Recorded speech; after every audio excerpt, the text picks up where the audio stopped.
La parola d'ordine del giorno è continuità. Il derby è da sempre in ogni sport una partita a sé stante, ne vedremo delle belle. E allora, signore e signori, amici della Pallamano su Eleven Sports, benvenuti a Pallissaro, benvenuti ad Ali Best Espresso Mestrino contro Cellini Padova. Che la distanza di soli 4 punti non controlla.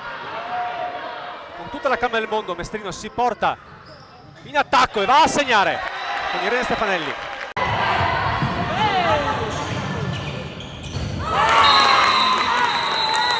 Fa il suo ingresso in campo, trova Barresi. Stefanelli. La palla pugliese. Prela. Sofia Rodriguez liberissima.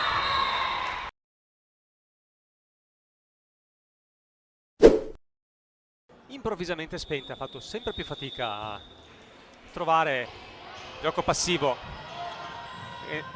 Egan Rua è ancora a 7 metri.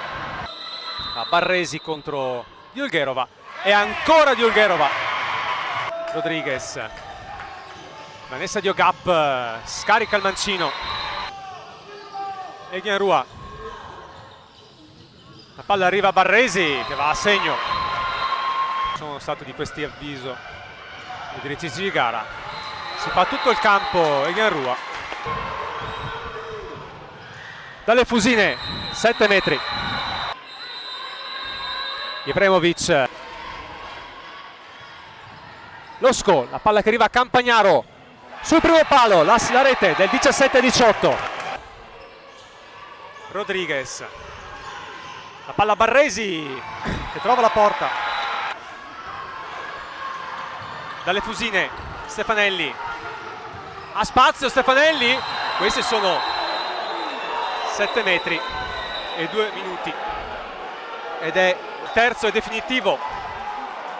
2 minuti per Michaela Barresi. Jefremovic a segno. Un attacco che va ragionato. Dalle Fusine. Losco. La Veronica di Losco che va a segno. 21-21. Minuto e 20 al termine. Diogap, prova lei. Va a segno Vanessa Diogap.